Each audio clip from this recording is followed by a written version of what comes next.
আলাইকুম, আশা করি আল্লাহর রহমতে সবাই ভালো আছেন। আমিও ভালো আছি। সারা বছর জুড়ে টমেটো খাওয়ার জন্য অনেক টমেটো নিয়ে আসা হয়েছে। যখন অনেক দাম থাকে তখন তো আর এভাবে কেনা যায় না, তো এখন দামটা একটু কমে গেছে, রিজনেবল প্রাইসে চলে আসছে। তো টমেটোগুলো বাসায় আনে ভালোভাবে ওর মাথাগুলো ফেলে দিয়ে সুন্দর করে একটা একটা করে ধুয়ে কাপড়ে ফেলাচ্ছি এবং সেগুলো সুন্দর করে একটা একটা করে মুছে নিচ্ছি, যাতে এটার যে এক্সট্রা পানি সেটা ডিপে রাখার পরে যেন এর সাথে আর পানি অ্যাড না হয়ে ফ্রোজেন করতে গিয়ে যেন বেশি বরফটা না জমে যায়। এভাবে রাখে দিলে আপনারা একটা একটা করে যখন যেই কয়টা প্রয়োজন সেই কয়টা সুন্দরভাবে বের করে নিতে পারবেন। আর যদি পানি সহ ভালোভাবে না মুছে রেখে দেন তো এটাতে এক্সট্রা বরফ জমে যাবে এবং বের করতে গেলে অনেক ঝামেলা হবে। আশা করি আপনাদের এই টেকনিকটা ভালো লাগবে। এভাবে আপনারা ট্রাই করবেন সারা বছর জুড়ে। টমেটো এভাবে যখন একটু দাম কমবে বাসায় এনে ভালোভাবে ফ্রোজেন করে রেখে দিতে পারবেন। এভাবে সংরক্ষণ করলে এটা শীত থেকে সামনে শীত পর্যন্ত আপনারা ব্যবহার করতে পারবেন।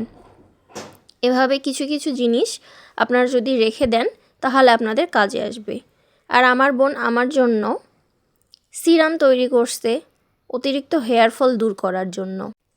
এভাবে কাঁচামরিচও আপনারা সংরক্ষণ করে রাখতে পারেন। তো আমি এগুলো এখন সংরক্ষণ করব না, কাজের সুবিধার্থে একটা একটা করে ঝাল কেটে তারপরে তরকারিতে দিতে গেলে একটু দেরি হয়ে যায়, আর এই ঝালগুলো পরে বেছে বেছে ফেলে দিতে হয় তরকারি থেকে তুলে।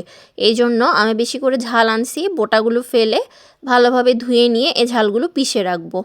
আর আজকে ইফতারিতে অনেক কিছু আনা হয়েছে, পেস্ট্রি, মিষ্টি, তারপর ইফতারির পরে খাওয়ার জন্য চিপস, দই, বিভিন্ন পাঁপড়। এটা আসলে কি নাম সঠিক বলতে পারছি না, তবে এটা হচ্ছে আপনার এটা আসলে মিষ্টি পেডিসের মতো। আর ডার্ক চকলেট আনছিল, এটাও খাওয়া হইলো। এটা আসলে খেতে অনেক মজা। আর আমার ছোটো বোন এটা নিয়ে অনেক কিউরিসিটি, সে দেখবে, খুলবে, খাবে। এই জন্য আমাদেরকে না নাড়তে দিয়ে সে একাই খুলছে, তারপরে একটা একটা করে সবাইকে পিস বের করে দিল এবং আমরা সেগুলো খেলাম। অনেক মজা। আপনারাও ট্রাই করে দেখতে পারেন। যারা আসলে মিষ্টি চকলেট খেতে পছন্দ করে না তারা খেতে পারেন। খেতে আসলে অনেক মজা, আর প্যাকেজিংটাও অনেক সুন্দর, ভালোই লাগছে দেখতে। প্যাকেট খোলা শেষ, ও এখন আমাদেরকে এক পিস করে দিয়েছে মাত্র, এবং বাদবাকিগুলো সে একাই খেয়ে ফেলেছে। তারপরে একটা চকলেট কোন আনা হয়েছিল, এটা আসলে আপনার ওয়েফারের মতো, খেতে অনেক মজা। তারপরে অনেকগুলো সস আনা হয়েছিল, সসগুলো একটা একটা করে রাখা হচ্ছে। আসলে গ্রসারি শপে গেলে অনেক কিছুই দেখে নিতে মন চায়, তো যেগুলো প্রয়োজন সেগুলোই আনা হয়েছে, বেশি কিছু না। তারপরে কফি আনছি, আমার ছোটো বোন কফি দেখে তো সেই একদম খুশিতে ভুসি হয়ে গেছে। তারপরে কফিটা খুলে আগে কফি তৈরি করে খাওয়া হবে, তারপরে সব কিছু গ্রসারি প্যাক করা হবে। এই যে এখন কাপ রেখে সবগুলোতে কফি, চিনি দেওয়া হচ্ছে। যে চিনি খায় তাকে চিনি দেওয়া হচ্ছে, যে খায় না সে খায় না। আমি খুব চিনি পাগল মানুষ, আমার বোনের অবশ্য চিনি কম পছন্দ করে, এই জন্য 3 কাপেই দেওয়া হইলো, বাদবাকি আর দেওয়া হলো না। তারপর দুধ গরম করতে দেওয়া হয়েছে। এগুলো তো এখন একটু একটু করে দুধ দিয়ে ভালো করে চিনি আর কফি মিক্সড করে নিয়ে তারপরে একবারে বেশি করে দুধ দিয়ে ভালোভাবে নেড়েচেড়ে নেওয়া হবে, তা না হলে এতে দলা পেকে যাবে। এই জন্য একটু একটু করে দিয়ে মিশ্রণটা রেডি করে নেওয়া হবে।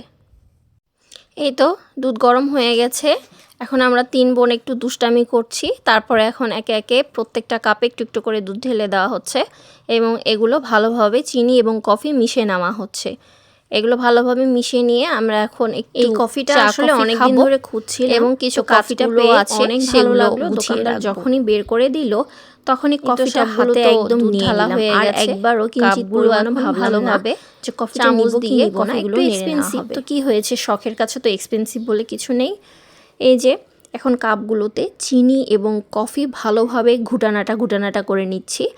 নিয়ে আমার মেজো বোন এগুলো খুব ভালো করতে পারে, তো আমি ফোন ধরে আছি এবং আমার মেজো বোন কফি এবং চিনি, দুধ সব একসাথে ভালোভাবে মিক্সড করে নিচ্ছে, আর আমার ছোটো বোন দাঁড়িয়ে আছে, সে দেখছে।